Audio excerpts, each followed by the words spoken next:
Welcome to NASCAR on Prime. It's Cup Series practice followed by qualifying from Las Vegas Motor Speedway. Beautiful day, warm out here in the Nevada desert. I mean, really warm. Going to be in the high 80s. Well, not up there where the mountains are. I was going to say, wait Why do they do that to us? They done you wrong there, Mike. You make a point, and there's the counterpoint. All right, here's our point. It's going to be hot. Cars are going to be sliding around on track for these practice sessions. And here we are in race number 2 of 7 in a row of tracks that will be in the chase, just like Phoenix last week. And finally, we get to a traditional mile-and-a-half racetrack. What are we going to see? Well, the first thing you're going to see is everybody try to get used to what's going on, because these first couple laps on the racetrack are always hair-raising, and this is a really fast racetrack with a lot of bumps. So you've got to be committed to be able to drive around this racetrack, but we've got a lot of things that we need to learn today. And that commitment is that right pedal, Mike. I mean, all but wide open all the way around here. Extremely fast. Always carry a lot of momentum through these corners, and it's hard. It is hard, Kevin. It's the first one you get out there, you're like, oh my, yeah, we are flying out here. But a new body on the Chevys. We've been covering that all season long. Keep an eye on those. That's what I want to see. Can they perform on these high-speed downforce racetracks? And that's what they've struggled with. Like you look at Phoenix and some of those places, and we talked about it early in the year, just being able to find the balance on that new body. These cars are so finicky to be able to make the balance stay correct. And you know, this is one of those racetracks where you can run fast, but that might not work good for a long run as you get the handling and things that start to take effect over the run. And I'm glad you're talking about balance. You know, the balance throughout the series. You look at the manufacturers, right? We've had Toyotas pretty much dominate, obviously, those first 3 races. You know, Blaney just an absolute, just destroyed the field last week, driving up through him 2 or 3 times. And then the Chevrolets, in particular the Hendrick cars. We haven't seen Hendrick. The 5 car in particular has always been fast here with Kyle Larson, and I think this is going to be a great test this weekend. All right, we're coming off a really exciting race at Phoenix. Here's Jamie Little. And Ryan Blaney was indeed a man on a mission, getting the big win last week at Phoenix. Last time we went off the air, you talked about getting to go home to your wife and son, Charlie. What was that moment like after having the weekend that you did? Yeah. They were both sleeping when I got home. But no, just, you know, going home to them is just a whole nother element. You know, I said last week to you on the front stretch, you know, winning is great, but going home and sharing it with your family is even better. So very, very lucky on that side of it, and looking forward to hopefully being able to win with them here, you know, because I love the picture of, I get to show it to them in 18 years, like, hey, buddy, you remember this? And I know you don't remember it, but a little blast in the past. But, you know, what a great weekend last weekend was, and hopefully we can keep it up this week. And appreciate Pennzoil and Menards being back on the car, but looking forward to seeing what we got here. Kind of your first genuine mile-and-a-half of the year, you know, so curious to see where we stack up. What is that checklist like, Ryan, when you guys unload here? Yeah, I mean, you know, something we always talk about is the tunnel bump on 1 and 2. You know, where do you run, the middle, the bottom? Do you kind of split the first and second lane? There's a big seam there, so that kind of moves around as your run goes on. Definitely as the race goes on. And then 3 and 4, you know, it'll get to the wall tomorrow, I'm pretty sure. So does it get there in practice to where you can kind of get a stab at it?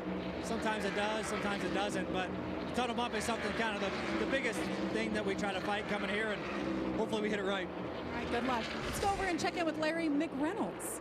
Jamie, hard to believe. Race number 5 of 2026, but the first of 9 mile-and-a-half races that will run this year. But Mike and Clint and Kevin touched on it. The first conventional track where we have no aero changes this year. We have no tire change from the fall. There's no added horsepower. And absolutely the biggest story coming in this race weekend is among the Chevrolet camp. Where are they with this new Camaro ZL1 body? I talked to Cliff Daniels. I talked to Rudy Fugel, a couple of crew chiefs from Hendrick Motorsports. They feel like they're going to have speed. But Kevin and Clint, the big question, and you know what wins races at Las Vegas, where will the balance be 15, 20 laps into a run? Well, he's exactly right, and that's the hard part to figure out as you see the 48 car here driven by Justin Allgaier this week in replace of Alex Bowman. And, you know, this first group is really difficult because the track is clean. The Xfinity or the O'Reilly cars were on the racetrack before this, but they go out and they clean the track. And so you kind of have to be careful of the false read. But you see those bumps right there through the middle. Hold on to it, Justin. That's exactly what Ryan Blaney was talking about. And you have to be, that all starts on the entry to the corner. It's a square entry at this racetrack to get over those bumps right, and you have to hit them straight and with the right angle. So let's update this story. Justin Allgaier is in for Alex Bowman, who continues to recuperate from the vertigo that caused him to park his car in the middle of the race at COTA. Anthony Alfredo, who is pretty much the same size as Alex Bowman. He can wear Bowman's suit. He can fit in his seat because of that late decision. He's their simulator driver. He was in the car last week. Justin Allgaier is Hendrick's designated substitute driver. He's part of Junior Motorsports, which is affiliated, and well, more than that, with Hendrick Motorsports. There's a shared ownership there. So with more time to plan, once they knew that Alex would be out of the seat, Blake Harris and his crew turned that car around for Justin Allgaier. And there's a lot of things need to be changed for a driver of a very different stature. So to put a period on this, Alex Bowman continues to recuperate. Jeff Andrews says he's made tremendous progress, still has some lingering issues with vertigo, and that's why he's not in the car this week, but he will be as soon as he's able. Yeah, and this is a big task for Justin to be able to drive here. And you go from what he's driving on Saturdays with the O'Reilly car to now into this Cup car. This thing is a beast here. We can't overstate that enough, and you're going to see why right here. These cars, you see them with a nice arc right there, but as it goes over that bump and the way that you sit on the limiters and the way that the car crosses that bump, the most important part of this racetrack. Is that fair, Clint? Oh, absolutely. Well, look, that's another view of it. That's as close as it gets. And if you're filling in for a driver, the last thing you want to do is go out there and tear that race car up. Here's NASCAR's camera. And you can see those dark spots on the racetrack where that thing bottomed out, and it really unloaded a car big time. It wasn't just once. It was once, twice, maybe 3 times. Baby was doing the hospital hop. Lucky to bring it back. Ricky Stenhouse set the fastest lap of Group A on his very first lap. Everybody else's fastest lap was on their second or third time around. Welcome back to NASCAR on Prime from Las Vegas Motor Speedway. Group A practice paced by Ricky Stenhouse. Everybody except Riley Herbst and Ross Chastain got their quickest lap in their second or third lap. For Chastain, it was lap 5 and Herbst lap 4. Let's go back to this, Kevin. I think this bump is obviously there, but I don't remember it being this early in the track. Watch this right there. You can see obvious, but look how bad that car bottomed out. You saw the dust go flying up in the air, but that seems like it's earlier than I've seen, because the tunnel was always the bump, and that's pretty much in the apex of that corner. Larry, what do you got? Help me out here. Well, I have a trained professional pit spotter down here. Regan Smith is my pit spotter. He has fed me notes, and you guys are spot on. Every driver we've been monitoring is talking about how much more aggressive the bumps seem to be from even when they were here last fall. Well, you could see it on the racetrack right there way earlier. Yeah, and as we ride on board with Joey Logano right here, you'll see just the difference in the 2 ends. This turn 3 right here, no bumps, but you have to decide. You've got a lot of choices down here. I always like, you hear him not all the way out of the throttle, but I always like that left front tire right on that line, because right here the car gets light on the exit of the corner. But down here, this is a really unique entry. You have to get out to the wall, and I always like to turn it down the hill. But if that bump is worse early right there, then it gets the car unloaded before you go. Did you hear how much throttle off time? You could hear that car. Whoa, whoa, whoa, whoa. And you've got a couple choices. Right now, they're going to be partial throttle through those bumps. But as the day goes, you know, sometimes it's better to lift, get the car pointed, and go right back to the throttle down the hill. So as a driver, this racetrack changes with the pace, and those bumps just make it even more challenging to get your car balance right. Time there, landing into 3:44. 1 and 2 was better.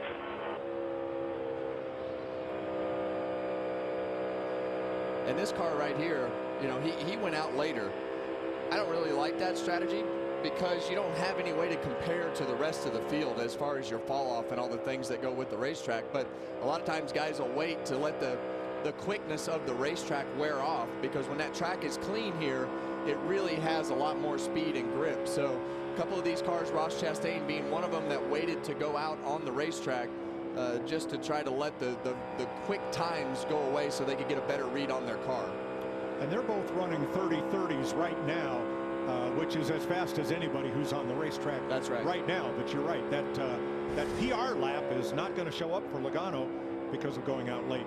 Yeah, and sometimes when you go out late like this, it does give you, you think you're getting a better read for your car, but your fast lap speed is not as good, which doesn't give you a great read for qualifying. That's why I like to go out early, because when it comes time for qualifying at this place, you better be dang close to wide open all the way around to be able to make a good lap. Well, let's face it, and I agree with you. When you go out there, you're not really supposed to be comparing yourself to others anyway, because you're supposed to be paying attention to the balance of your race car and worrying about your things.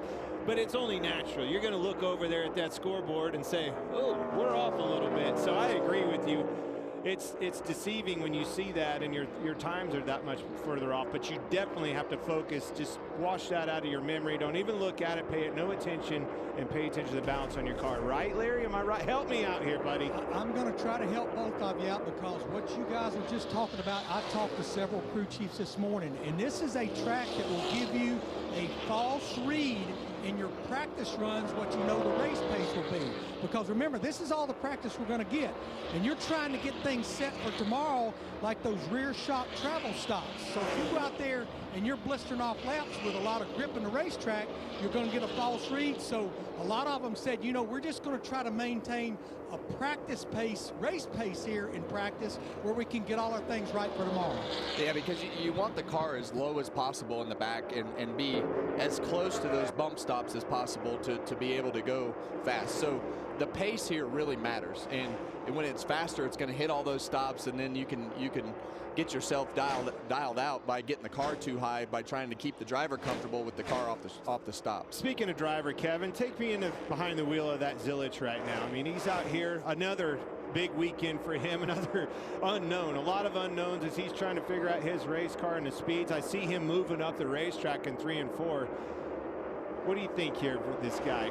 Well, he's had a bunch of bad finishes. He ran okay at Daytona, Atlanta, and really fast at COTA. So now's when that mental game starts for a young guy like Connor, when you're buried in the points and you're going to a racetrack that you don't have a lot of experience at, and you're having to tackle this beast of a race car at this racetrack that is really fast. So it's all about the learning curve for him, because here you're going to have to run the bottom, you're going to have to run the middle, the restarts are going to be 3 wide. So there's also a good opportunity to make a mistake again, but you have to just put your head in the sand and say, okay, I'm just going to drive, try to learn everything that I can, no matter where you are in the points. But if you look out here, he's basically one of the only cars that's running right in the wake of, who is that? Joey Logano. Learning a lot out there with that, but he's also learning how to move around, stay out of that air in front of him.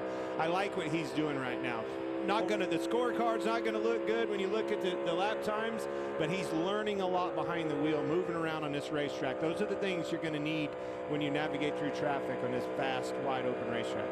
In a sense, he was born a generation too late, because previously, I mean, he was, what, 9th and 2nd in the Saturday races last year. Back in the day, the Saturday and the Sunday car were pretty much the same. That's except right. for horsepower, and the transition from one series to the other was very easy. Now he climbs into this car, which is totally different from what's going to race here later this afternoon. Totally different. Absolutely agree with you. Well, and as we watch Zane Smith, you have to be versatile here. That was the thing that I always like to do in practice, exactly what you see a lot of these guys doing, moving around the racetrack. You can't run directly behind the car. The front end will push, and it'll make the handling characteristics just never workable. So you have to be able to move around the racetrack in order to get yourself through traffic. 8.5 minutes left in Group A practice as the Group B drivers look on and listen. NASCAR on Prime practice and qualifying is brought to you by Subway. Fuel up with a $3.99 protein pocket. A lot of long runs in Group 1 practice here. The best consecutive 10 and 15 lap average is Zane Smith. He didn't run 20 laps. Here are the drivers who did, including last year's winner Josh Berry. Yeah, and Clint, you pointed out as he tries to get to pit road right here. Tricky pit road to get on because it's so far around the corner, but you're going to have to do this a few times throughout the day. You're going to have to make green flag pit stops, so you better be really comfortable with your markers and all the things, because you can't really see pit road as you come around the corner. So you got to maintain that speed. You see the curvature of pit road right here at the beginning and the end of this pit road. So it's tricky to get on, and it's also tricky to get your pit road speed right, because that yellow line right here is that's where you have to drive all the way to. So you can drive way around the corner right there where Clint circled. I also used that Las Vegas 4. That was a good marker for, because the depth perception is what's hard, and it's a blind corner as you're going around there upwards at 190 mile an hour. Things happen fast right there. Those markers are very important. Well, we've seen problems here on pit road, whether it's loose wheels. Seems more here than most, whether it's getting in or getting out or even just getting to. Oh, man. Yeah. That shows you how fast it is. There were 3 rounds of green flag pit stops, so it's likely to be an issue tomorrow. Yeah, it's going to happen. I mean, the odds are it's going to happen. So you're gonna need to not give up time there. There's guys that are really good at it and some that are mediocre at it, but when you make those green flag pit stops, it's super important to give up as little time as possible so that you can either pass people or maintain your position and not lose spots. Hometowner Noah Gregson.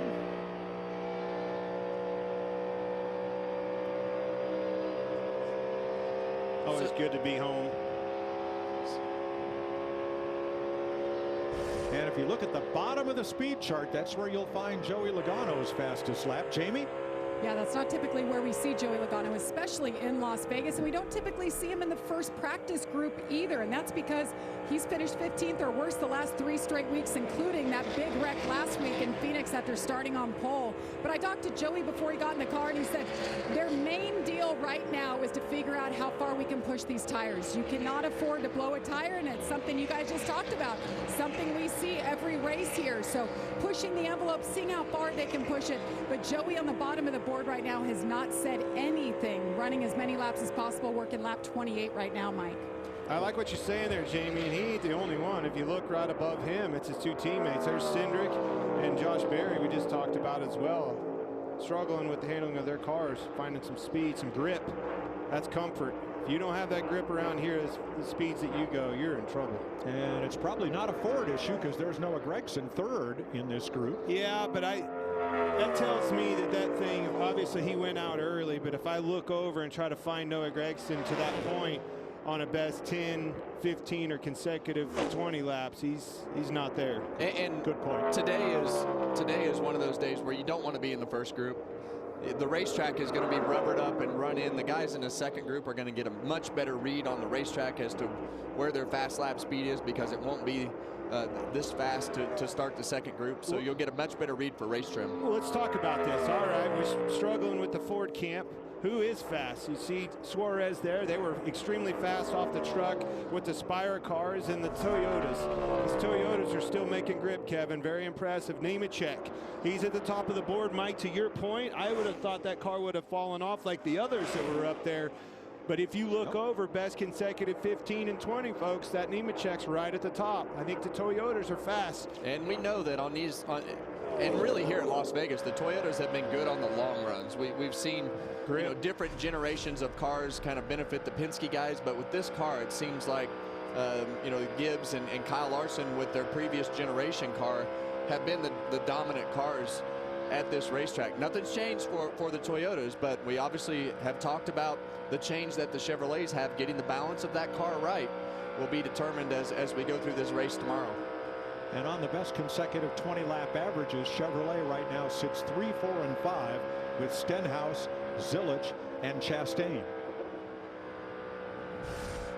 Riding with Austin Dillon. 29.77, his quickest lap. And on this run, 18 laps.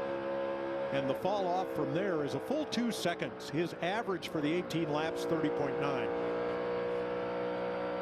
You know, it mystifies me how this track can be so bumpy in 1 and 2. Now, I understand the over the tunnel. And really smooth in 3 and 4, because this track was built on virgin desert. This is not a reclaimed industrial site like many tracks are. It was just built up from the ground, but boy, 1 and 2, that area takes a beating. But this corner right here can be tricky, because when you get about 3/4 of the way around the racetrack, it starts to unload the car and flatten out. Austin getting to pit road right here. To your point, Kevin, how many times have we seen people run into trouble and run out of real estate off of 4? That wall reaches out and grabs you quick. And you got 2 problems off of turn 4.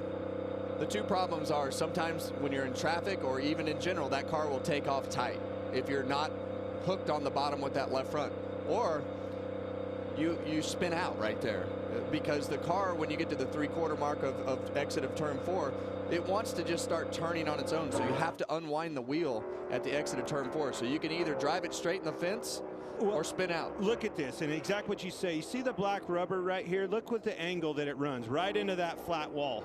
We clear it right to see that.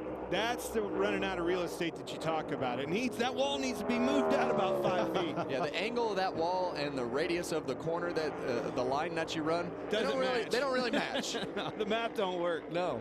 All right, so the heroes of Group 1 practice: Nemechek, Briscoe, Stenhouse, Zane Smith, Chastain, all with great average lap runs. This is NASCAR on Prime.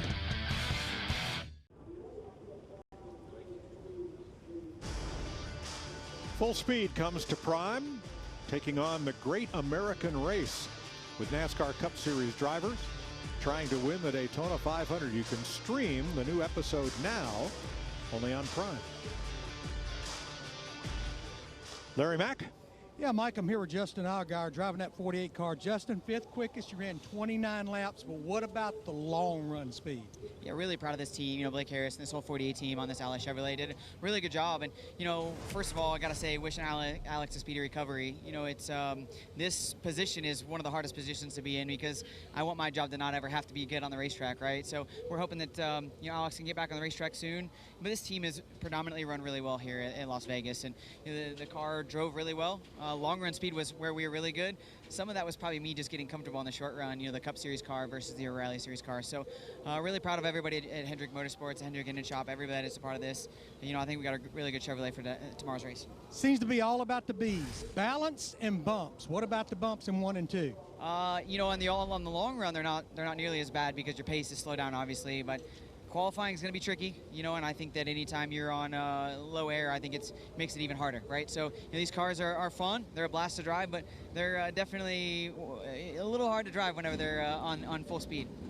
Yeah, Mike, we sure hate what's going on with Alex Bowman, but I think Justin Allgaier is the perfect driver to be in this car. He will take what this car will give him tomorrow. Agreed, Larry. He's not run a Cup race here at Vegas since 2015, but hope he has a good day tomorrow. And again, I hope Alex Bowman is back with us soon. This afternoon, the O'Reilly Auto Parts Series rolls the dice for 300 miles of racing at Las Vegas. Racing begins at 5:30 p.m. Eastern on the CW. All right, Group 1's practice session is finished. Jamie. Clint, you guys were talking about John Hunter Nemechek and the Toyotas and how well you were able to hang on. Best 15 lap, best 20 lap average. You had to give up something early, though. Is that just the balance here at Vegas? Yeah, I definitely think so. Part of getting through the bumps is your ride height, right? And hitting stops in the rear, and how much you can take versus how much is too much, and breaking the back of the car loose. So I feel like we did a really good job there to start practice. Group 1 is normally way faster than Group 2, fast time-wise, but feel like we learned a lot during that practice, put a lot of effort in over the off season, and finally getting to some racetracks where we can see where we stack up. So it's been a lot of work for me on the driver's side, trying to learn some different things this year on how to drive these cars for the setups that we're bringing to the racetrack and things of that sort. So excited with the speed. I feel like we got to get a little bit better on the long run speed, in my opinion. I feel like I fell off a little bit too hard there at the end. So and we corded right rear tire there. So definitely have a little bit of work to do there, but overall happy with the speed, happy to have Tri-State on board our Toyota Camry this weekend, and looking forward to qualifying. It's going to be a fast one today for sure, and then hopefully we can get a good qualifying spot and go race really well tomorrow. All right, so far so good. That's John Hunter Nemechek, Mike. Thanks, Jamie. Well, the biggest name in Vegas for decades has been Elvis. He held court at the International, now the Westgate Hotel, had the showroom named for him. And Carson Hocevar tomorrow has a very special fire suit. Oh, it's going to be fun. Yeah, I love it. Well, he's going to be Elvis, and the fire suit Look at that. There's a fringe that's painted on. Didn't you tell me it's going to have sew-on fringe like one of Elvis's patented jumpsuits that he wore on his Vegas act? The rumor has it they're going to have tassels hanging off of it, Kevin. I like it. Do you like it? I don't. Halloween's not till October. Oh, my gosh. Do you Shots ever fired. have any fun? I do like, look at the tassel. Look at this. Look at this. Love it. Kevin does not. Elvis has left the building. We'll be right back.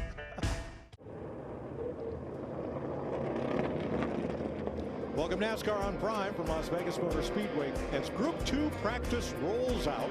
For all the people watching from Bakersfield right now, tell them what's happening tonight. Well, I'm gonna go race tonight at Kern Raceway there in Bakersfield. Who you racing? Run the super late model. Just a bunch of drivers, bunch of race drivers. And your son's one of them, right? Yeah, he's got no chance. Oh yeah, I got a bounty if he moves you. Extra. You better not talk him into wrecking my car. I didn't say wreck you. I said make an attempt at moving you. Extra bonus if he moves you for the win. So tonight, the Cars Tour West is at Bakersfield. Kevin Harvick's Kern County Raceway there. That's right. And both Harvicks are racing, and look at this. I mean, put the bumper to me right there. And I looked to me like you drove across his nose. Yeah, either way. Now look at this, folks. Rubbing I mean, his own son moved him out of the way for a win. Very greedy person, Kevin Harvick. That's the way it goes. You gotta. Those are real life lessons, and yeah. And then I made him stand with me in victory lane. Wouldn't even talk to me. But he did pose for the pictures. He did. So he will remember that one. Come on, Keelan. I'm pulling for you. Just moving. You owe him one. All right, the Group 1 drivers are in gray. The Group 2 drivers will show up on white. Our pylon will show the fastest individual lap of the session, and we'll update you on the consecutive lap averages as we get there. This has not been Ryan Blaney's racetrack. He's finished 32nd or worse. Yikes, in the last 3 races here. I hear what you're saying, Mike, but I'm here to tell you, I don't think he's racing there. He has a fast car. We know that. I think the results haven't shown the performance. Always fast on these racetracks. Passes a lot of cars and able to move around. Kevin, you tell us you got to be able to move around and go where they're not. Nobody does that better than Ryan Blaney. Just the results aren't there. Twice he spun and hit the wall, and the other time he got taken out. There you go. So. Well, he got a lot of practice at it last week. Yes, he did. Couple issues on pit road as you see Chase Elliott go by. I think Blaney saw that he was taking off a little bit faster, and all that talk about the second session being slower went right out the window. Now, truth is, if I was Ryan Blaney after watching that first round of practice with my teammates, all 3 teammates were in that, and they were at the bottom of the scorecard, I would be a little bit nervous, and I hope that that's not what we're seeing right there as a 9 car flashes by him with his teammate Kyle Larson coming in tow. These Hendrick cars, we talked about that at the top of the show, they haven't really shown any muscle here so far this year. I think that changes this weekend. New body for him, still a lot to figure out, but this is a good racetrack for him. And it's been Kyle Larson's, I mean, one of his best racetracks. I mean, he's absolutely dominated here at Las Vegas Motor Speedway over the past few years. So this is the real test to see where that 5 car and the rest of Hendrick Motorsports is as far as figuring out the new car. They're going to figure it out. It's just a matter of when they get it all right. And he's running the O'Reilly race today too, so looking forward to seeing what he can do there. You know, that's the confidence, right? All right, where you want to run that O'Reilly's car? Let's go to Vegas. In the next gen car, look at his win stats compared to, okay, everybody else. Twice the laps led, twice the wins, almost twice the stage wins. If Kyle Larson is not on your bingo card for tomorrow, get out your eraser. Yeah, somebody else is going to beat you. Yep. A lot of racing this weekend. He's over hosting a sprint car race. They're racing over there. He's in the O'Reilly, as I just talked about. Big weekend for him. And if he's not leading all those laps and running up front, you know that they don't have it figured out. But look what both of those Hendrick cars drove away from Blaney, as we talked about. But look at him in particular. Now he's making a move and just past his teammate, caught past him. 5-car rolling. Tyler Reddick, 3 wins, and then I guess an 8th place finish would be a disappointment. But boy, what a way to start the season. Here's his radio. Car is definitely a little confusing at the moment. Swingy, side loose. All right, copy that. 3 and 4 looks really good. 1 and 2 is the one we need to focus on. So think about that. yeah, and that is definitely not an abnormal comment here. You have these 2 different styles of corner entry. You have 2 different styles of corners, one with bumps, one without bumps. And then, you know, when you talk about 1 and 2 and you're able to really get that car through the bumps, a lot of times what happens is the front will take off as you get 3/4 of the way around the racetrack in the exit of turn 2. So if you get through those bumps good, and all of a sudden right about here, the front tires start taking off towards the wall. So you want to have the car tight. I think that I used to always tell my team, I would always kind of fudge how hard the car was hitting the ground, because you want the car as low as possible to make the most grip. So I would always lean towards telling them that I need the car. It's fine to drive, because it has to be right on the edge of being hard to drive and hitting the ground too hard. When you need grip to find speed, look at this. The Gibbs boys brought the grip, brought the speed as well. Teammates right there, you see them riding along with Bell, top of the board. Look how many Toyotas are in that sheet too. I really felt for Christopher Bell last week. You heard in his interview, that's a driver who was heartbroken. You know, he didn't give that race away. It got taken from him.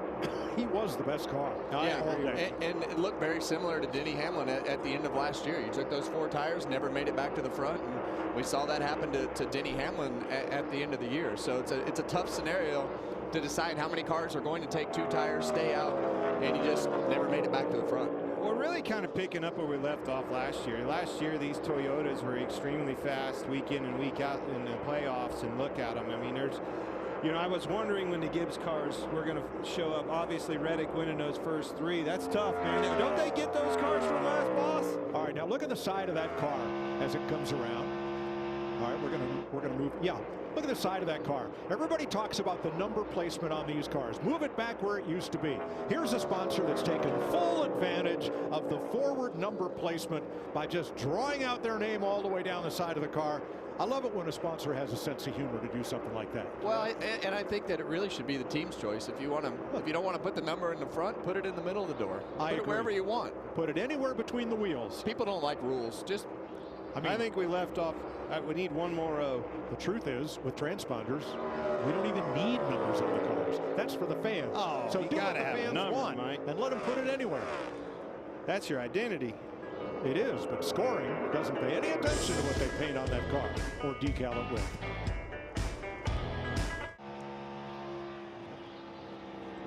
You're riding with Denny Hamlin. He's made it to the top of the best consecutive 5 and best consecutive 10 laps. Excuse me, not Denny Hamlin. You're riding with Bubba Wallace. But Hamlin to the top of both of those charts. Wallace 8th on the best consecutive 10 and 7th on the best consecutive 5. That's Hamlin. They look very similar. Same color, but. Yeah, and you hear Denny all the way out of the gas right there, and you heard Bubba Wallace with that partial throttle strategy through the middle, and a lot of that just depends on how your car is handling. You hear him out of the gas, but I mean, it's also, you got to have these different theories and ideas in your head to be able to be versatile like we talked about in the first practice. So knowing what your car does when you get all the way out of the throttle, and the difference of being partial throttle over the bumps, running the bottom, running the top, you got to have all those things in the back of your head. But by the time that practice is over. Jamie? Well, NASCAR Hall of Famer, Las Vegas native, Kurt Busch.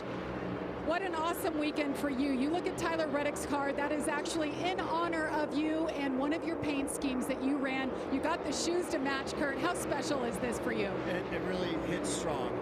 The team just always does genuine things, and with the crew and the sponsorship and just the fun vibe of everything going strong right now, I'm happy to ride Tyler's wave. But to see the paint scheme out there, like, I feel like I'm digging down into Kansas, trying to come up on the checkered flag. Yes, that was an awesome battle with Larson. I loved it. And that's the last win. And now here we are in Vegas with the commemorative paint scheme and the Jumpman brand. Again, 2311, always doing fun, cool things. That was a great moment at Kansas. There it is, Kurt. I love it. Like, man, I want to get back out there. Hang on, I gotta go get my helmet. Hey, we've seen that happen before. Kurt, it's great to see you. Congratulations on everything, especially being a NASCAR Hall of Famer. Back in your hometown now. Thank you. I appreciate it. Yeah, it's pretty special. Mike? Thanks, Jamie. Yeah, that elephant pattern on just above the sole of Kurt's shoes and all the way down the side of Tyler Reddick's car. That's a cool with the Jordan car. brand. I love it, Mike. That is cool. And that was one hell of a wheelman right there. Old Kurt could drive a race car.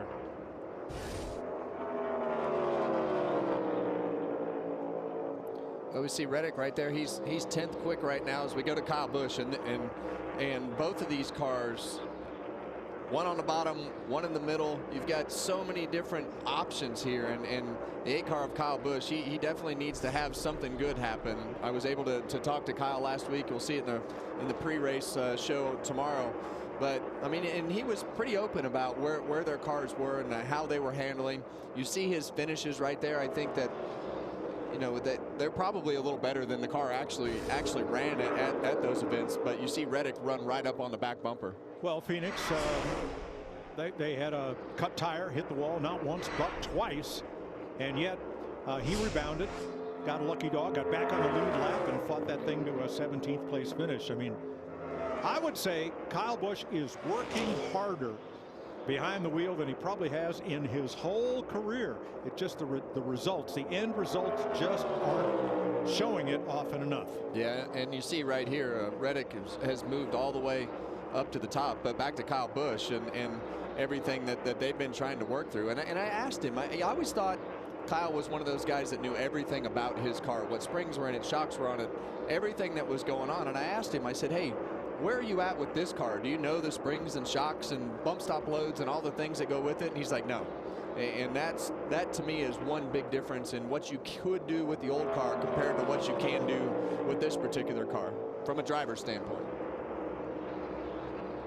And you see right here, SVG, he's another one who's had a good start to the season. He's been very consistent on the ovals. We've seen him up front, leading laps, spinning out, rebounding, doing all the things that he's done this year. But off to a great start, put himself up in the top 5 in points coming into Vegas. So weathering a storm. He's really weathered the attrition side of these first few races, and the points definitely prove that. Came out of the hotel this morning. There's a Lamborghini with that same wrap on it right out there. But yeah, look at his start to this season. Well, spinning out doesn't affect the results. Well, not all that much. Had a little help to this season. Well, spinning out doesn't affect the results. Well, not all that much. Had a little help. Well, that's where he needed to grow. You know, we knew he dominated the whole world saw him dominate the road courses at all in any way, shape, or form on the ovals. You know, a year under his belt, he's a lot better, and a case in point where the points are. That's exactly what he needs. You know, we talked about Connor Zilic maybe having been born a generation too late. I think Ben Gisbergen is right where the points are. That's exactly what he needs. You know, we talked about Connor Zilic maybe having been born a generation too late. I think Ben Gisbergen is right where because his progression on these oval tracks is going to play right into this new playoff format where it's no more win if you're in. You've got to be good. You got to be consistent in all of these 26 races. Well, it's the only way he can compete for a championship. I mean, look at his year last year. Dominated all the road courses, got to the ovals and struggled, and was out of the thing right off the bat with 5 wins. That being said, I think he probably, this car, going to the Gen 7 car, putting that driver in it because of his background, that, I mean, played right in his wheelhouse, is virtually exactly what he'd been racing his whole career. You think he'd have still got the opportunity had all those things lined up with the Gen 7, with everything? Well, I don't, and I think that, but I think he earned the opportunity when he came over and won the first race, and you know, he's just got an extremely high racing IQ, and he picks it up real fast. And the difference between SVG and a Zillett situation, he's much older, has dealt with all these things at a really high level. Now take a look at Chris Buescher's car, and again we're going to have some fun with the wrap here, because not only Buescher but his teammates there have a neat wrap on the car. New sponsor there for RFK. Not this week, but Darlington. All 3 of the RFK cars are going to have Greg Biffle style numbers at Darlington. That's going to be, they're going to throw back to Biffle and his great career, and that's going to be cool to see. That's next week.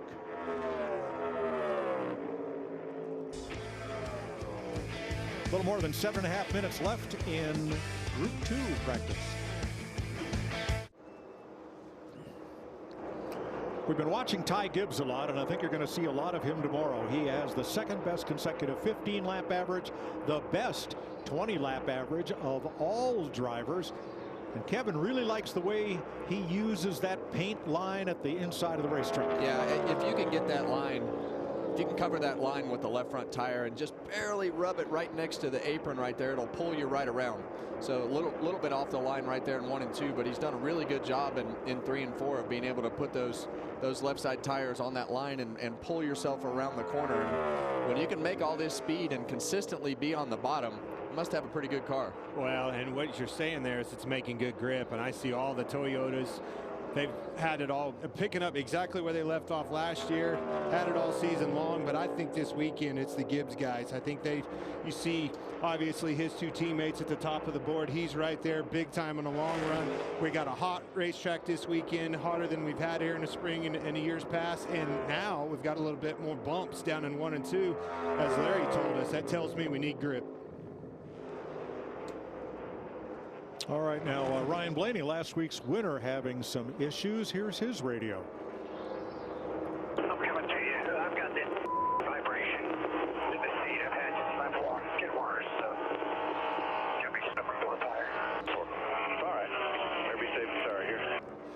Well, Kevin, back in the day, we would flip that drive shaft 180. What do you do in these things? Yeah, well, a lot of times you see right here when you get that vibration, and you think back to stuff like this, and if it vibrates a lot like that tire when it blows apart, you don't want that to happen again. You want to be able to take that primary car and put it on the racetrack on Sunday morning. So seen some bad luck for Blaney at this track.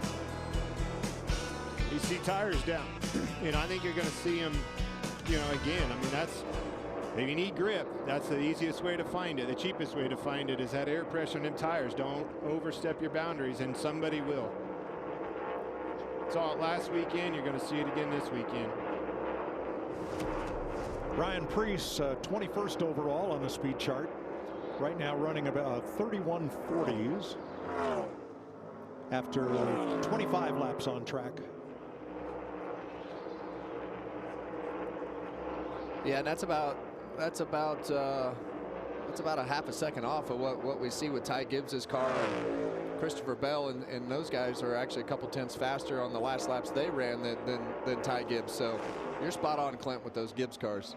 Oh, they're going to be hard to handle. But I think the Hendrick cars, haven't seen any of them this, you know, for the most part this year so far in 2026. But I think it's a Gibbs-Hendrick battle shaping up here.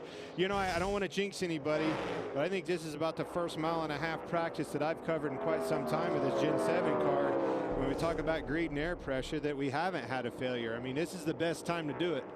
If you're gonna push the envelope, do it right now. Yeah, and this car right here, AJ Allmendinger, he's had a great start to the season. We know on Saturdays, Friday nights that they're running Dodge trucks, and what that has done is it's put them in a position to where they don't have all the resources for this Cup car from the manufacturer and having to do it all themselves. But they've made the most of it out of these first several weeks. And that's a great point, because it's even the deck stacked against them with all those allies, and you don't have anybody. That's no alliance out there running. You have no alliance with another larger team. So you have no engineering data. You're not sharing information. You're on an island by yourself. But AJ's run well here and finished well here. Top 10s in 2 of the last 5 Vegas races, including 8th here last March. And on the biggest improvers list of where they are on average finish through 4 races, Allmendinger right there with Bubba Wallace and Brad. Jamie? Yeah, I've been listening to A.J. Allmendinger, just not happy on the radio. He thinks he has a power steering issue. Said the front and rear are all over the place, and he has no confidence in the race car. So you have these tight, condensed practices, Mike. Not a lot he can do. Just they want him to run as many laps as possible to get a feel, but that's a driver not happy. You know, I know the teams, when they look at their balance sheets, they like having a condensed practice qualifying schedule. Less hotel bills, less days at the racetrack, less sets of tires to buy, less wear and tear on components. But how do the drivers feel about it? They don't like just a short session. Yeah, they want more. They want more practice, and I think that it gives them more of a feel of what they need to find in the car and lets them develop things a lot more. But when you have an uncomfortable car like this, it's not fun. I'm glad you said that. But look here, we still got time on the clock, and we got 2 cars on the racetrack. So as we hear, I was listening to you say that, and I'm looking out, I'm like, there's nobody even utilizing the time. Well, you run out of tires here, and you want to make that long run to be able to look at your tire wears, make sure you've got everything where it needs to be, know exactly how aggressive you can be on those tires. But they just get to a certain point where they fall off, and there's no reason to run further than what you're going to run in a run during the race. So, and the track's green, to your point, and again, I think was 35 laps is the most laps I've seen. I think I see on the board with Bubba Wallace. So yeah, the 30s, it's time to park. Let's get a tire sheet and see what we got. Yeah, Bubba and Riley Herbst have each run 35 laps. Chase Elliott's run the most, 40. Ty Gibbs 37. I would say the 12 car is just going back out to make sure that if we got this vibration nipped in the bud.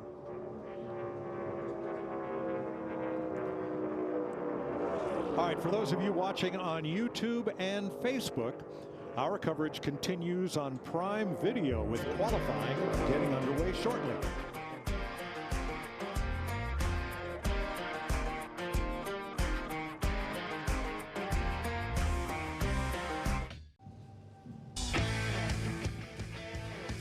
Welcome back to Las Vegas. Here we're the best in practice. Christopher Bell had the fastest single lap, Denny Hamlin the best 10, Zane Smith the best 15, and Ty Gibbs the best 20 consecutive laps. So there are the 4 drivers who won practice today. There's some rhyme and reason right there. 3 of the 4 Gibbs cars. Now Bob Pockrass reports that pre-race inspection in the Cup Series will cause these 4 drivers to lose their pit stall selection, and the car chief ejected for Austin Cindric, Ty Dillon, A.J. Allmendinger, and William Byron. Here's Jamie. And Carson Hocevar 9th in practice. So what was your takeaway, Mr. Hocevar, on that short practice as we switch things over and head into qualifying here? I thought we were worse than awful, to be honest. It was super loose. But, yeah, my guys are working on it. In the last run, we felt a little bit more comfortable, but still pretty nervous down in the corner. So hopefully we get this Chili's, ride the Dente Chevy, kind of dialed in and, put up a decent lap. And, it's at least good for 1 lap speed. It just, I can't really hold on to it right now. So, I texted Dickerson asking if I could borrow the sprint car tonight or for tomorrow after they're done with it. Because I thought that thing maybe had a little bit more grip in it, just watching that. Worse than awful. Okay. Clint was talking about your fire suit. What is this exactly? There's some fringe back here. It's very Western look. Yeah, we're just in Vegas, so they wanted to go very Vegas themed. So, yeah, they got the bedazzled on the car, and then, obviously this get up. So, yeah, they like to, obviously get out there a lot. All right, Good luck in qualifying. Mike? And Jamie is exactly correct. Maybe on ladies they're tassels, but when guys have a jacket, leather jacket with that, it's fringe, Clint. I've got a pair of gloves with fringe on them. Okay. I'm confused. Get the old lasso out. Sounds like time for a break to me.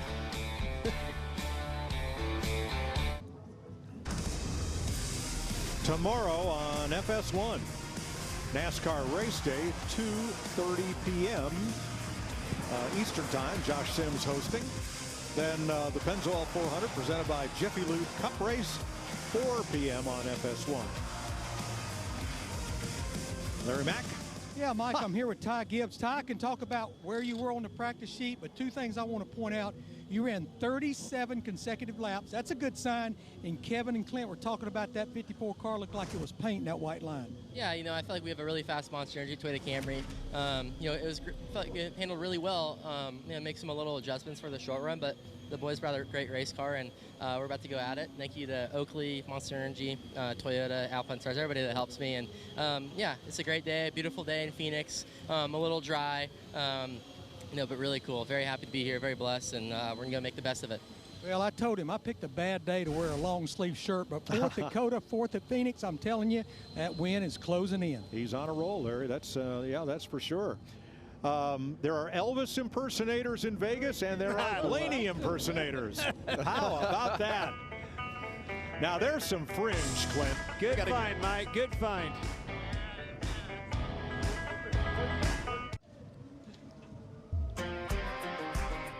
Welcome back to, as it says on the flag, fabulous Las Vegas Motor Speedway. Everything here is fabulous, right? I know I had a fabulous time last night, Mike. Good. We had a blast, Kevin. Where'd you go? Everywhere. Oh, well, all right then. Chase Briscoe is going to be first on the clock, indicative of his position in the NASCAR metric that sorts the 36 drivers here based on point standing and last race finish. It all started at Daytona, where he got caught up in somebody's mess and ended up behind the wall at Coda. Tire down at Phoenix, hard into the wall and out early. It has not been a season to remember for Chase Briscoe. There are his finishes, but for Atlanta, he's had speed everywhere. But that's the key, Mike. Just keep your head down, keep digging. It'll turn. Tide'll turn. Well, and it steamrolls, right?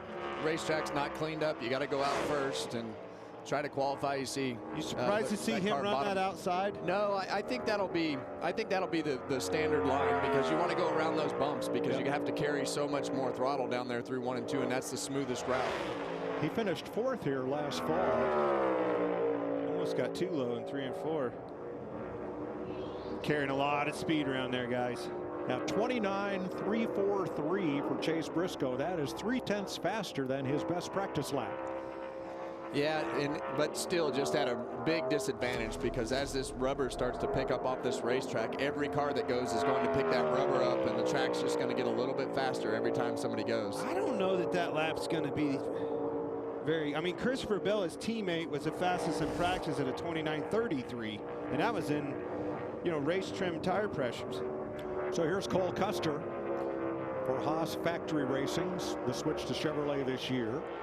30.27 was his best practice lap. He has a 1.5 mile track win in the Cup Series. It came at Kentucky. Yeah, they're definitely struggling trying to get some speed out of these cars pretty much every week that we've run so far, except for Daytona. So got some work to do here. 30.25, that's right on top of his practice time. Justin Allgaier substituting for Alex Bowman, making his first Las Vegas Cup start since 2015. Well, and this qualifying session is going to be a lot different for Justin than what he did in 2015, as you see that car right on pace with Chase Briscoe through turns 1 and 2. But it's a big commitment here at Las Vegas Motor Speedway when it comes time to qualify. Now, his best practice lap was 11th overall at 29.61. To lift a little bit there. Can he bring it back, get into the gas? I think it's just going to stay there. Not bad. 29.37, good pickup over practice, but it puts him second right now. Yeah, he did a great job through turns 1 and 2. Just wasn't able to keep the throttle down off the from the center of turns 3 and 4 to the exit. Austin Cindric in his Ford for Team Penske has 2 top 10s in 8 starts here, 6th in this race last year, and he was 29.85 in practice. It's going to be important to get these cars qualified better than they're running in practice. They were struggling for speed and handling, all of them, all the Penske cars in practice, Ford in general, really. So, and you can see it there, they're off the pace. Yeah, 1 and 2. And typically these Fords pick up a lot more in qualifying than a lot of the other cars, but which today, will bail you out a little bit, right? Yeah, but today they're just so far off that they're nowhere close in qualifying either. Cindric is 3rd. Josh Berry is in the same boat as Austin Cindric since that Wood Brothers Mustang comes out of the Team Penske shop in Mooresville. Berry, last year's winner of this race, 29.90 in practice, 29th on the board. Excuse me, Noah Gragson out next. Berry will be next. Noah Gragson, average finish of 18th here at Vegas. Oh, big moment right there for Noah. He was committed to the throttle, and that thing went over the bumps, and the back stepped out on him, and he had to get way out of the throttle. But he was full commitment, which you have to be, but his car just wouldn't take it. He was 6th in practice, 29.57. Look at the difference that made. Wow. You see that ghost car, it really shows. You crack out of the gas, and you're in trouble. That was a big moment. 4th of 5 for Gragson at his home track. Here's a look at it. And it hit that first bump, and by the time it got to the second one, it was up the racetrack and out of control. Good save by Noah.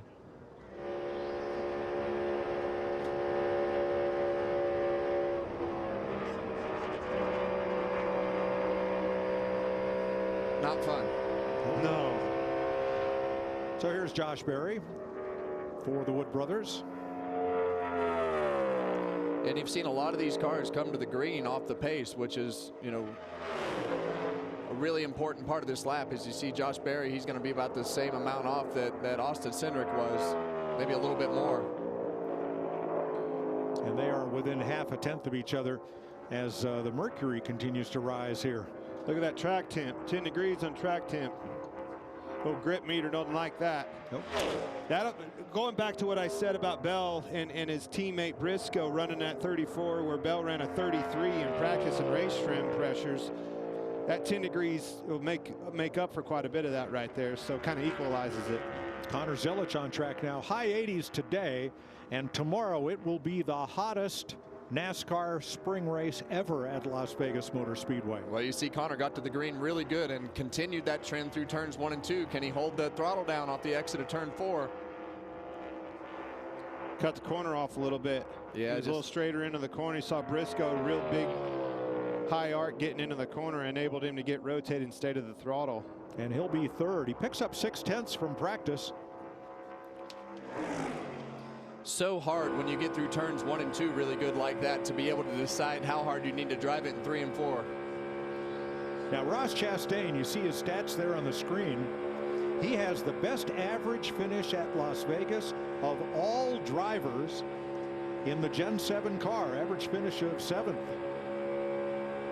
We see another car, Connor Zilic's teammate Ross Chastain, get through turns 1 and 2 really good. Look at the arc. Watch this. See the point now? Little straighter getting into the corner, but he kept the throttle down, but he's running out of real estate. Still going to get it. He's going to get Great lap. Top of the board, 29.33. Now we're talking. Good job. For Ross Chastain, that is 4.5 tenths better than practice. Yeah, and he was 22nd in practice on the speed, overall speed, so that's a good rebound for them. Don't go to sleep on Cody Ware. He is having the best start to a season ever in his Cup career. He has 9 Las Vegas previous starts, but he was 17th in practice. Definitely had a good practice session, so seeing that speed of this Rick Ware team pick up as we go to start this season. And remember, they also made a switch from Ford to Chevrolet for this season. He was 29.68 in practice and falls off a 10th in qualifying. All right, 9 of 36 drivers have had their turn at the stopwatch. Qualifying continues after this.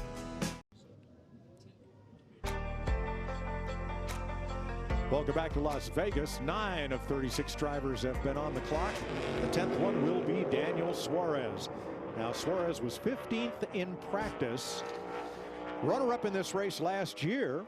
He's led more laps at Las Vegas in a Cup car than at any other track. Well, I've been pretty impressed with Daniel as we've gone through these first few weeks of races. They've done a good job, qualified well last week again at Phoenix, and got the performance going pretty good to start with this new team. 29.66 in practice. That would put him 5th right now.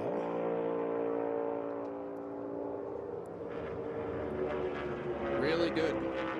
Coming to the green, got through turns 1 and 2. We've seen that several times now, but Daniel was able to get a car link down the back straightaway on Ross Chastain. Talked to Daniel yesterday, ran into him out on the boulevard, as a matter of fact, walking around with the kids, and he was ecstatic about his opportunity here with Spire, the speed they've had in their race cars off the bat. Very pumped up about where they're at so far with Spire and his 7 car. Well, 29.27. You won so far. 4/10 pickup from practice and puts him to the top of the chart. Spire as a team has had really good qualifying efforts. Yeah, I so see far why. this year. See why he was pumped. And that just exudes confidence across the board with the driver, with the team, everything. I mean, when you get a new opportunity, you move over to something else, it makes you nervous, right, Kevin? But there's nothing that makes confidence in racing more than success is the only thing. You can tell yourself we got to be confident, whatever. Success is literally the only thing that brings that And out. this car right here, Zane Smith, he's been in the same boat as Daniel Suarez. He's had a good start to the season. His car's fast again today. We saw him fast in the 15-lap average, and he's gonna one-up Suarez right here. 29.25 for Zane Smith, almost half a second better than what he practiced, Larry. But looks like rinse and repeat. Toyota has brought speed here, but so has 2311. Your car looks so good in practice. Yeah, thanks, Larry. Yeah, I feel really good. You know, it starts off with confidence coming into a racetrack that you really like, so that's there. The second part for me is hoping my wife doesn't have a baby, so I don't have to go. I have to go home and not drive this beautiful race car. Hold out for 2 more days, babe. But all in all, our Xfinity Toyota Camry is right where we picked up from last week, right where we picked up from the start of the season. So really proud of the efforts. Just small tweaks. You know, us race car drivers are divas. We're never happy. So there's some things that I would like changed, but all in all, it's good to be here in good old Sin City. Yeah, I love what his wife said this week. She said, I'm trying to hold off till after Las Vegas. I didn't know it worked that way. Hey, my hat's off to Ty Dillon, because you just saw his very first lap on the track today. They had a lot of inspection issues. He did not get to practice. We showed you the 4 cars that failed inspection twice. So even though he's slowest, 30-60 for first time in that car. Mike, I would not want my first lap around this place to be, hey, I need that to be your fastest lap too. Yeah, you're already in trouble from all the inspection stuff that you did, and now you're having to make your first lap on track for qualifying. So here's John Hunter Nemechek, 1 top 10 and 6 Las Vegas starts, but he's been a winner here in NASCAR's other 2 National Series. 7th for Nemechek, right on top of his practice speed. 29.49. Joey Logano, 4-time Las Vegas winner. That's tied for the most all-time. And as Kevin pointed out, because he made his first laps later in the session than everybody else in Group 1, he's at the bottom of the speed chart, but here he is contending for the top spot. And that's pretty typical out of this team. You see him having to fight the wheel through turns 1 and 2. Makes me concerned down here in 3 and 4 as to what that car is going to do. You hear him probably going to straighten that entry out a little bit. Big crack of the throttle right there, and having to trail the throttle all the way up out the corner. And you see Zane Smith just start to get away right there in our ghost car. For as loose as that car was, 30.29 in practice. He picked up one full second. You could tell by the way he was sawing on that wheel and how hard he was holding on to that thing. That was a nervous race car around that track. That's a pretty good lap for the. He's happy it's over. Yes. Yeah. Second fastest Ford. He's going to go ahead and be able to take him a breath now. Now, Ricky Stenhouse finished 14th here last fall. His best finish at Vega in the Gen 7 car era. Yeah, he kind of led the Chevrolet group in practice, 3rd overall at 29.46. That practice lap would put him 7th. Let's see if he can pick up. Well, he got to the green really good and actually had some distance in front of Zane Smith. He got tight off of turn 2, and you're seeing the same thing off of turn 4. Didn't give up a lot of speed off of turn 4, but definitely headed the wrong direction off of both corners with the front end. You could see the point in the middle of the center of both ends, both corners. It was just headed up the racetrack for everybody else. And his 29.38, almost a 10th better than he practiced. Austin Dillon next up. Finished a season best 16th at Phoenix, despite having to rebound from a flat tire. He was 20th in practice at a 29.77.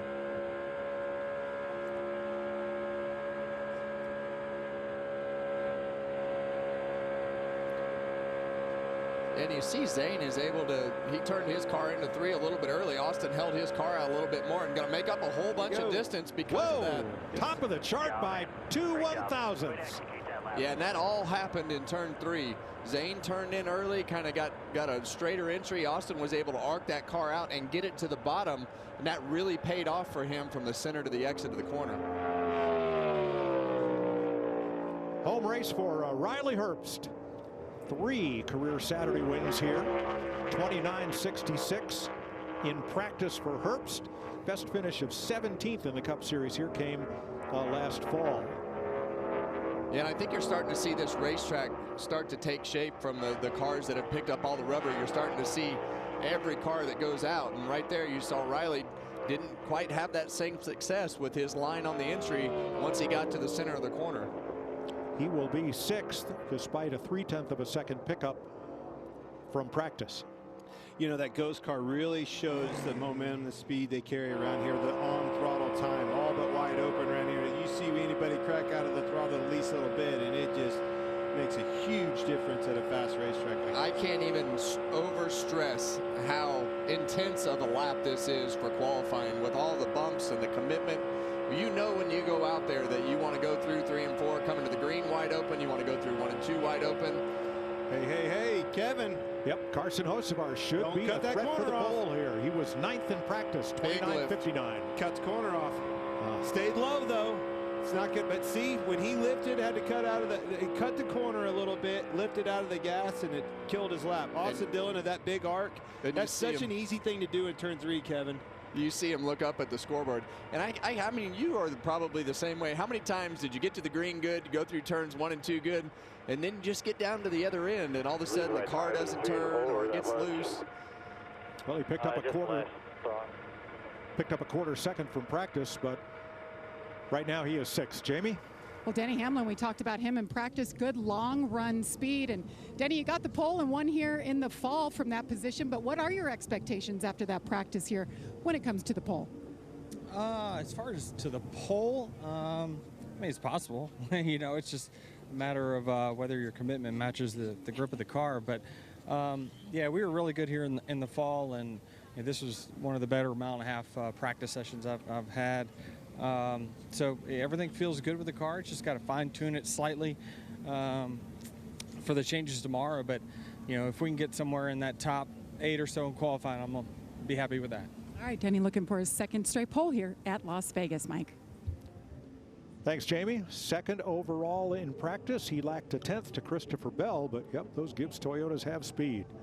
I was looking at the backside of his run, and on the graph, the lap time graph, his was one of the only ones that started to come back down and going faster yet. So yes, the graph definitely backed up his confidence that he said he had in his car in the race trim. And it shows you I don't even need to be on a pole. I just want to be somewhere in the top 8, and that's going to be good enough. Clint, you're an old body man. Look at the metal flake on that wrap. A bass boat, baby. Yeah, I guess it is now. Used to be a hot rod. Had all that metal flake. But yeah, they put it in the gel coat. I love on those boats. That's pretty awesome. More the better. It's going to be a good weekend for him too. Teammate, we just talked about what Denny Hamlin, the confidence is his. I've seen all these Gibbs cars, seen it enough already, Kevin. They definitely have a lot of grip in their cars. They've been having a lot of grip, a lot of success with these Toyotas, but I think it's going to be the Gibbs cars this time to better the 2311.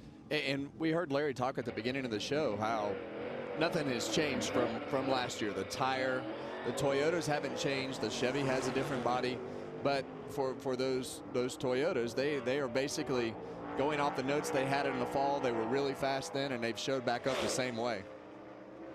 So we resume with Kyle Busch, the 19th driver to take time. 2009 winner here. Also has 2 poles at his home track. He grew up about 20 miles from here and cut his teeth racing at the Las Vegas Bull Ring right outside turn 1. Yeah, well, his teammate's sitting on the top of the board, so we know that RCR car has the capability to run the speed of 1 lap. It's just a matter of the balance and everything for Kyle as to where they're different from the 3 car. But right now you see to the green. Oh, big lift. Look where he's out on the racetrack. A little lower than Austin Dillon. He went across them bumps, bounced the car, had to lift. Now he was a 10th and a half faster than Austin in practice. Yeah, and he another lift. He had to lift again into turn 3. So the front end of that car not going in the right direction for him. Nope, 11th right now, 29.45, 2/10 off pole. Chase Elliott has a best finish of 9th here in this 7th generation Cup car. He was 30th in practice for reasons as discussed. If you go out a little later, your PR lap's not going to be as fast. See what he can do. Well, he got to the green really good, and like you have been talking about, Clint, where you're at on that racetrack through the middle of 1 and 2 is very critical to keep the car from hitting the ground with all the speed that you have. Well, in my opinion, Austin Dillon did a perfect job navigating through those bumps. He went just above them, and I think that's why he comes off of turn 2 excelling against the competition. But again, that big arc getting into 3 is where the money was made. 4th for Elliott with a big pickup, almost 7/10 of a second, and Austin Dillon hangs on to the top spot. That's a good lap for Elliott, though. Yep.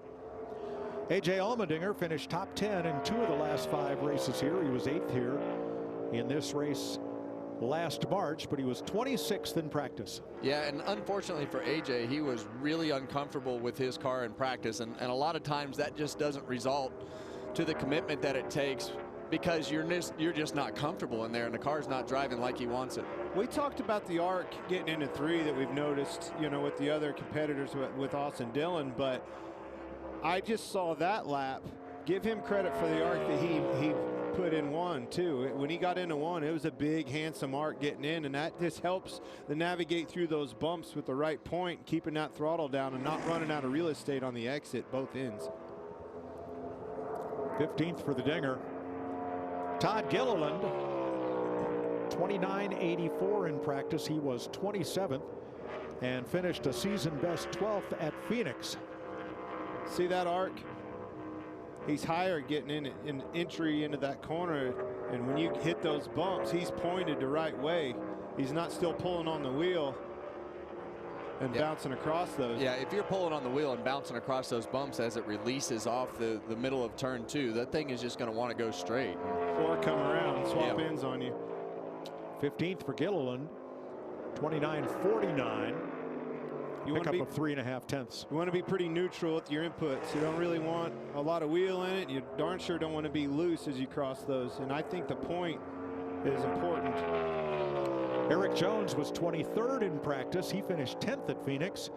His first top 10 since Darlington last Labor Day. Always a good qualifier. I think a lot of Eric Jones behind the wheel of a race car. And right there, look at that. Pretty much spot on right over the top of the 3 car. Cut this corner off a little bit. Let's see if he can hold it through the center. See how he lost that speed? And it's not really the arc getting in the corner. It's just like Austin just waits a little longer to pull it down. Little lazier of an arc, but I think that's what helps him at the center of the corner be able to keep on the gas and not run out of real estate on the exit where you see others having trouble. Well, he picked up half a second, and Jones currently is 4th. Brad Keselowski, 3-time Vegas winner, 3 straight top 10s on 1.5 miles. 24th in practice. Yeah, and you heard him have to breathe the throttle a couple times and saw it on your screen right there through turns 1 and 2, and that just results in a couple car lengths down the back straightaway, and usually means you're going to have to lift again down on this end. Tight roll in the center, having to lift to keep knocking that wall down. 17th for Keselowski, 29.50, a quarter second of a pickup. And all the RFK cars are going to qualify right together here. Here's Ryan Preece, top 10 in both Vegas races last year, including third in this race. He was 29.77 in practice. And you see everybody starting to cut that apron down the front straightaway. That's a distance thing, just trying to get all the distance that you can out of the racetrack and not affect the arc on the entrance to the corner. So Ryan did a good job of that, got his car back out to the wall, able to get a good run down into turn 3, but can he hold that arc and get through the center of the corner like that 3 car? So far, like he's so good. Do it. Yep. Got a new leader. Nice job, Big Dog. P1. 29.205 by half a tenth. Ryan Preece is fastest. Well, new rabbit to chase. Now you're going to see what he did better and who can try to do better than even that. So this will be Chris Buescher, who was 18th in practice, fastest of the RFK cars in practice, and finished 13th or better in 4 of the last 5 races here. That car never really pointed getting into the corner, but he did a great job keeping the throttle down here. Never had to crack out of the gas on the exit. Sure is driving the car down in the corner a lot. Now he's having to lift. But he'll be second by 4/100ths. And just the whole time, it just never looked like the nose of the car was headed in the right direction compared to Preece. But he did a good job managing it. It didn't take off on him. Right. In both of those cars, they looked snug, but they weren't too tight. Fantastic RFK. So this is Shane Van Gisbergen, 29.82 in practice. He is 5th in the Cup point standings. And I think this has been one of Shane's things that he's really gotten used to over the last year or so on these ovals, is just the commitment to the throttle and the things that the car will do. But also the thing that helps him is now he's going out later on the racetrack. The racetrack is cleaner. He's able to get a better position in qualifying to help those qualifying efforts be closer to the front. That's a great job. Absolutely. 8th at 29.29. He picks up half a second. We've been talking about it. He was right with him. Nailed 1 and 2 right exactly where Preece was following along on the ghost car. You almost lost him, as a matter of fact. But I think the business is being done down here in 3 and 4. Don't overdrive the car. Don't cut your entry off. Make sure when you roll the middle, you don't have to crack out of that gas on the exit. Great lap, Ryan Preece. Yeah, whether that holds up or not for the pole, that's a great lap. He leads his team.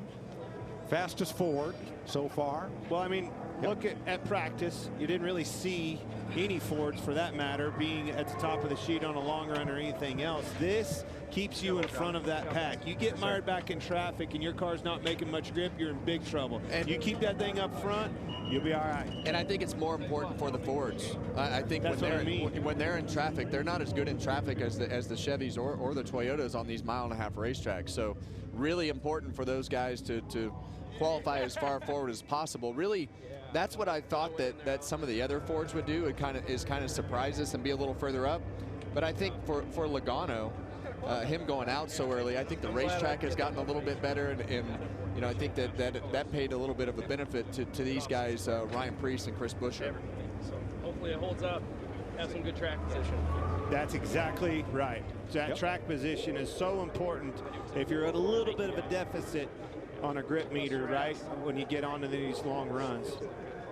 There's things like clean air and like being up front. And a good pit stall. You know, just keep going. You pick your pits. Everything gets better. Qualifying, sure. Michael McDowell is going to be up next. He has back-to-back top 10 finishes for the first time since May of 24. We've talked about his teammate Suarez and Spire Motorsports. This another prime example. They have been really good in qualifying, and that's helped them throughout the course of a race as well. Yep. 32nd in practice at a 30.12. Yeah, and I thought Hocevar's comments, they were pretty straightforward when he was talking about his car. It sounded like he hated it. Michael McDowell's car was way behind his. So this lap, we know McDowell always notorious for picking up the pace when and that commitment that it takes for qualifying. And oh, by the way, he was the pole sitter for this race 1 year ago. He is one of those drivers that when it comes time to qualify just seems to find a little something extra. Well, he can do that, but I'm telling you, Michael McDowell is a hidden gem as far as the team leader and the things that he can do within your organization. We saw that at Front Row Motorsports. I think that Michael not being there is one of the key pieces that they miss, and helping them guide their car, being in the shop, talking to the team and the crew chiefs, and making good decisions. Well, big lift there. I think he went right through that bump. He went for it. Yeah. But let's go back to that. There ain't many people with more experience in the Cup Series anymore than Michael McDowell. A lot of experience behind the wheel of that race car. Not going to be the lap that he hoped for. 22nd, 29.65. But that's the commitment that you have to have, and whether the car bottoms out, pushes, slides sideways, we saw it with Noah Gragson, and right there with Michael McDowell. If you're going to have a decent qualifying lap, you have to be committed to going wide open through turns 1 and 2. I think he was about 3 feet too low through 1 and 2 compared to these fast cars, and I think it got him in that bump and got him in trouble. Yeah. This is a car that just went through that bump that I'm just talking about, but that one didn't take off and the get upset in the bump. The distance paid off for him as he headed down the back straightaway with that gain in lap time because of the shorter track distance. But he's going to be close to giving that up off of turn 4. Don't forget he's going to lose a pit spot on this too. He is second to Ryan Preece by 1/100th of a second after winning here 3 years ago. So right now a Ford Chevy front row. We'll see how long that lasts as Ty Gibbs rolls out for his run. Gibbs was 13th in practice. Handful of confidence with this driver. This is something new. Back-to-back top 5 finishes. Yeah, and you see that car go over those bumps as well. And just absorb it and just paid off for him down the back straightaway. Completely soaked it up, didn't it, Kevin? You nailed it. Absorbed those bumps. He's never even affected it. He's headed for another zip code. I think that's what you're going to see out of all these Gibbs cars. Yeah, he ain't going to be the only one. 29.06. That picks up 0.6 of a second from practice. Awesome lap. Yeah, almost 2 tenths on the field. Yeah. Get you some. Watch this one. See if his teammate Denny Hamlin can equal that. Hamlin was second in practice. 2-time Vegas winner. You see him a little bit lower on the racetrack right there. About a half a car length. But those cars just absorb the bumps better, Clint. Sure do. Never affect. You didn't even hear it in the throttle. You didn't, like the other cars, you could hear it. Whoa. It cracked out of the gas here, though, a little bit. Little discipline getting in, but he stayed right back with it. How about you? Get you some, Denny Hamlin. Winner here last fall, 29 flat. That's a 0.4 of a second pickup from practice. It is a great lap and a great pickup, but there is a shot fired to the competition. But there is room to beat that with the way that he had to pedal that thing off of turn 4. Tyler Reddick 29.60 in practice.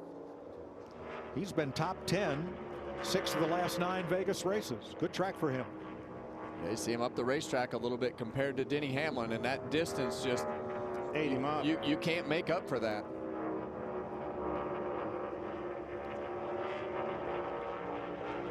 A little bigger arc, but just never going to make up what he lost in turns 1 and 2. Holds that distance about the same through turns 3 and 4, but all that speed was in turn 1 and 2. 29.16 puts Toyota's 1, 2, 3 at the top of the board. See if Kyle Larson can break that up with his Camaro. 3-time Vegas winner, leads all drivers in laps led here at Las Vegas. 8th in practice. And they've obviously told Kyle Larson, you need to be lower on the racetrack than what you watched earlier, and I'm sure he was doing the same thing. He ran just as low as Denny Hamlin. That car looks a little more rigid than the Toyotas did right through there.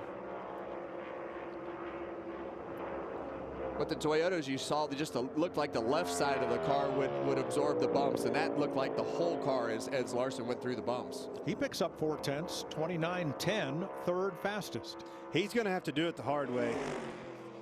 I mean, we've been telling you, those Gibbs cars, they handle the bumps better. They stay pointed through the bumps. They stay lower off the corners. They're making more grip is what that is. And that's going to be hard to handle in the race. 3 cars to go. Bubba Wallace, 4th in practice. Had a season best finish of 6th last week. The thing that's impressive about the grip that they're making, Kevin, usually when you see that much grip, it comes at a deficit somewhere with speed, right? Yeah, this one's got a lot of wheel input into that car on the entry to the corner. Still going to be right there. Yep. 3rd for Wallace. Great lap. 29.06. Now that gives Toyota's 4 of the top 5. It's getting ready to be another one when Christopher Bell goes, most likely. You know, anytime you're that confident as we've been with these Toyotas and the Gibbs cars, it makes you a little bit nervous, but I'm glad they're backing that up. Christopher Bell gained 18 positions in the point standings after finished 2nd at Phoenix. Finished top 3 in 3 of the last 5 races here. Fastest in practice. Well, he's the fastest through turns 1 and 2 right now. So if he can just hold on through turns 3 and 4 and not make a big mistake, he's going to put it at the top of the board again. This will give Toyota 5 of the first 6 spots. 28.85. Wow. He won. Crushed him. Yeah. That's a great way to put it. You Yes, did, buddy. it You crushed him. Well, it's down to Ryan Blaney, who will be the last driver to qualify, last week's winner. 33rd in practice. And a vibration issue that they had to diagnose late in the session. Yeah, and that's the worst, when you just don't know, is it a tire, is it something out of balance, or what's going on with the car. And as many tire failures and things that they've had happen here, as you see Ryan Blaney way up the racetrack compared to Christopher Bell. Physically see that car bouncing through those bumps, and you couldn't even tell that those 20 cars or the Gibbs cars were even in a bump. Yeah, I mean, even compared to Larson, like the ride quality through those bumps is just drastically better. So the fastest Ford is Blaney in 6th with a 29.16. The fastest Chevy is Larson in 5th at 29.10. And the first 2 rows belong to Toyota. Bell, Hamlin, Gibbs, and Wallace. 15th career pole for Christopher Bell. His last one was at Martinsville last March, 33 starts ago. First pole of the season. And his 4 poles at Las Vegas are the most of any driver ever. Jamie. And Denny Hamlin, I saw you put your foot out for Bell. Great run by him, but you'll qualify outside front row. What do you have to say about what you guys have and what you brought here with Toyota this weekend? Good on the long run and best on the short run. Yeah, they're, all the Toyotas look really strong, and it's got that good feel that I'm looking for in the car. A great lap by Bell, awesome 3 and 4. Yeah, we just barely missed the balance slightly there in qualifying, but still, I'm not sure we would have had enough to run that kind of speed. So we're built for tomorrow, and hopefully we get the same result we had here last time. All right, great qualifying effort, best of the year for Denny Hamlin and the 11 team. Larry. Yeah, Jamie, I'm with the pole sitter, Christopher Bell. Christopher, you just told me the car's got grip. That makes my job easy. You've had grip all day long. I think I have. Yes, the Interstate Batteries Camry feels really nice. Just I don't know. I've talked about this a lot, throughout the last couple of races, but just super, super proud of my team, and we're finally getting back to where we need to be, and it feels good. I mean, we used to be able to qualify really well on these intermediates, and then I don't know. It feels like we just fell a little bit off, and now we got it back. So my engineers, my crew chief, my mechanics, my pit crew, everybody's been doing such a good job in 2026. It's so fun to drive this number 20 car, and yeah, I'm excited about tomorrow. Mike, he's done about everything but win at this 1.5 mile track. And your point earlier, they get that #1 pit selection by sitting on the pole. Oh, that's right, Larry. Joe Gibbs Racing 1, 2, 3 at the start here last year, which Hamlin won. I don't want to be the competition against Gibbs cars this week, Kevin. Well, I think the bad part is they're fast by themselves. They're fast on a long run. They've got the best pit stalls, so those Toyotas will be tough to beat tomorrow. Tomorrow, NASCAR Cup Racing from Las Vegas. Pre-race 2:30 Eastern. The Pennzoil 400 presented by Jiffy Lube, 4 p.m. And it all happens on FS1. Thanks for watching NASCAR on Prime, where we'll have practice and qualifying coverage for each points race through the first half of the season. Next Saturday, 2:30 Eastern Time from Darlington for practice and qualifying. Joe Gibbs Racing. Top 3 spots, Toyota the top 4, Chevy 5th, Ford 6th. How will it sort out? Tune in tomorrow to FS1.